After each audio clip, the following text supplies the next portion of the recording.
Hi, and welcome back to another episode of Confessions in the Home Office. My name is Wendy Hill, and be sure to subscribe and follow so you never miss an episode of the podcast. But first, we have an ad from our sponsor. Whether you're grilling up burgers for the weekend, roasting a steak for dinner, or just craving that perfect cut, Patriots Beef Club has got you covered with USDA prime beef from family-owned farms that share your values. And it's not just about great beef. It's about supporting American farmers, strengthening local communities, and keeping that true red, white, and blue spirit alive. Plus, with flexible subscription plans, you'll never run out of top-tier beef again.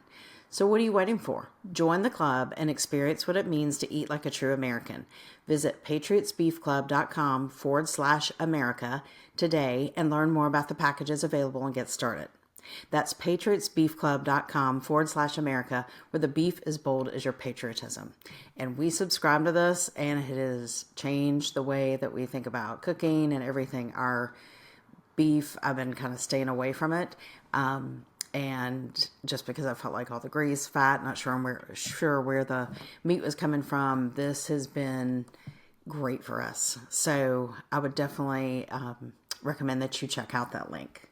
So today is the last episode that'll be released for 2024. So I believe this is episode 22, and the episode topic is really timely. So this one's about how to stay productive and present during the holiday season when you own your own business. I always hear people talking about trying to balance and work-life balance, and I've said it before, but I always say juggle instead of balance. I feel like that if I'm focusing on balancing, I'm focusing on trying to make all that work. To me, it's all about being with family, being with friends, and getting things done. So to me, there's juggling. There's some days where I'm going to have to be more involved with the business, and there's going to be some days where I'm not going to be able to do as much and be out doing things with family or friends or here at home. So to me, it's just get it done. Stop worrying about all the balance, juggle, keep a list, make it happen. When you own a business, you're juggling. So let's be real. At the end of the year, a lot of people are winding down. Either kids are out of school, or they've finished up exams for the semester, or people are just using up their PTO for the year. And, those last 2 weeks, people don't even know what day it is. They're hanging out. They may be taking a trip. They may be cleaning up their house, and everybody just kind of goes into this fog. So I'll admit, sometimes during those last 2 weeks, I don't know what day of the week it is, but I feel like those last 2 weeks make a huge difference in my business. In fact, I get really excited about it, kind of geeked out about it, because most of the time, clients are out of town, or they're going to be out of town part of the time or out of the office. And this gives me 2 weeks to kind of wrap things up, see how the year went. I'm always checking to see how that's going, but really kind of take some time and do that, do some administrative cleanup, and get ready for the next year.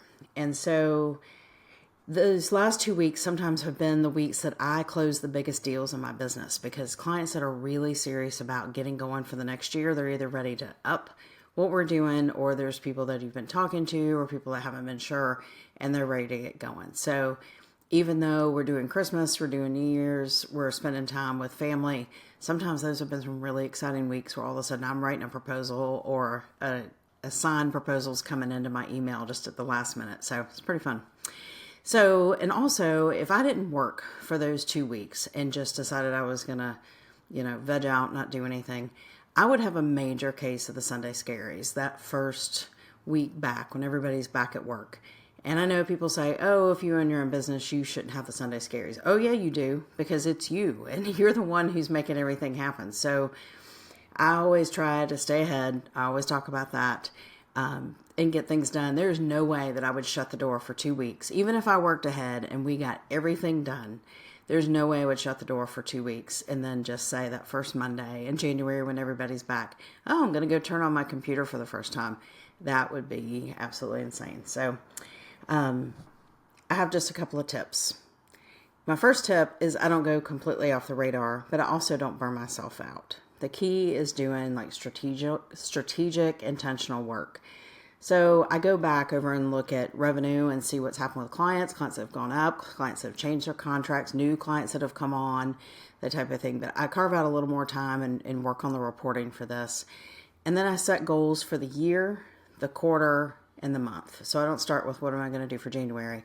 I think about what do I want to do? What do I want to do for the whole next year?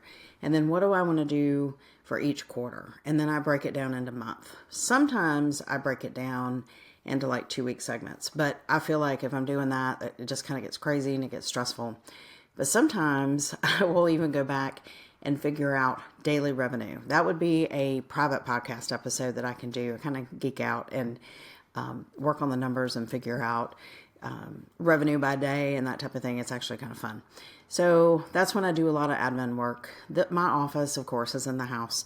And I feel like December is when everybody drops off their Amazon boxes in here, or this person's coming by the house. I don't need them to see this. Or my husband will say, can you wrap this? Because I don't like to wrap. And so my office, the other side that you can't see, just stacks up with Amazon boxes everywhere. This is when I also change over my calendar. I put everything in my phone, but I'm also a paper planner person. So that's kind of when I have time to do that. And shopping for a planner is a big deal for me. That's on the list for this week.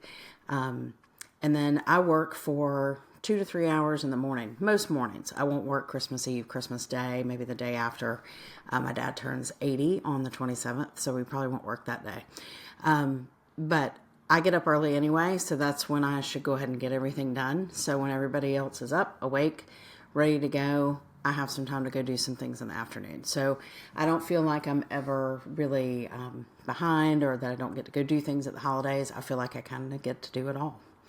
So the other thing is I make a list. What I'm working on this weekend is making a list of things I have to get done those last 2 weeks. And then the next list is things I would like to get done. Because I feel like if you stick it all on there, you're going to be overwhelmed. But if there's like 3 or 4 things you've got to get done, when you get those done, you check them off and it's great. And then you can move on to the next list. So that's that. And then the next thing is just communicating with clients and with family. So I don't send out this big email of like, hey, I can't be accessed these days, or I'm not going to be here these days, or you can't email me these days. Clients go off the radar a lot during Christmas and New Year's, but some don't. I check in with each one and say, when is your business shut down? Are you going to be around? Are you totally gone, or are you going to be checking email, or that project we're working on? Should we touch base during that time about it? And they'll tell you. They'll say, don't talk to me. I'll be reading your emails, but I don't want to talk to you until January 10th. Others will say, yeah, I need to throw some things your way, but don't worry about it. So I just kind of go from that standpoint. And I don't say, you can't reach me, you can't do this. There's things that have to get done and build. And so that's part of the beauty of it, is I want to help them and also just kind of keep things going a little bit. Definitely on a reduced amount though. So the other thing is just talking about boundaries with family. So both of my kids are out of the house now. They're in apartments at college, and so they're in off-campus apartments. So their dorms didn't shut down and they didn't have to come home, that type of thing. And they're not that far away. So they'll be in and out over the next 2.5 weeks or so, and maybe almost 3 weeks. And my husband is a professor, so he's been done since like December 3rd or something like that. We were laughing, saying, you're going to be home for like 35 days. So we're newlyweds, so that's a great thing. But he likes to sleep in. My kids, when they're here, they like to sleep in, so it's good. I can get things done, and then we can do things lunchtime or afterwards or later in the day, and it all works out. But I definitely say, if I need to work more, I'll say, tomorrow I'm not going to be able to do much. I've got to get these things done. Or tomorrow's pretty free if you want to go do something. So it's just all about keeping the lines of communication open. So really, when it comes down to it, I feel like you just kind of find the sweet spot. Again, I'm not about balance. I'm more about juggling and what works for you. Instead of worrying about having all this balance, just figure out what has to get done, what would be nice to get done. And if you decide that you want to take the full 2 weeks off, that's fine. But for me, I feel like that it keeps the stress down and kind of just keeps things going. And believe me, I still have plenty of time off. I still feel like I've kind of gone in that 2-week twilight zone where nobody really knows what's going on before the new year. But it's a great time to reflect, and it's a great time to go ahead and get things ready, because I really think 2025 is going to be a great year. I had a busy year business-wise. I also had a really busy year on the personal side, my daughter graduated from high school. I got married. My husband got his doctorate. I moved both kids into off-campus apartments. That was a crazy day.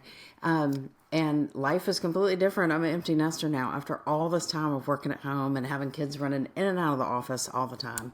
So I think 2025 is going to be a great year. We got a lot of those big things kind of handled and taken care of in 2024. And just already talking with clients and talking with prospects, I feel like a lot of people are really excited about next year. So we'll see. I think that's it for right now. And just remember, you're not really missing out by working some. Like I was saying, some people want to take those 2 weeks off. That's fine. But stay engaged. Think about things. This is a great time to jot down goals in a notebook or kind of figure out, hey, I made this much money, but I can make this much money next year. Or I want to scale back in these areas, or I want to add something else on.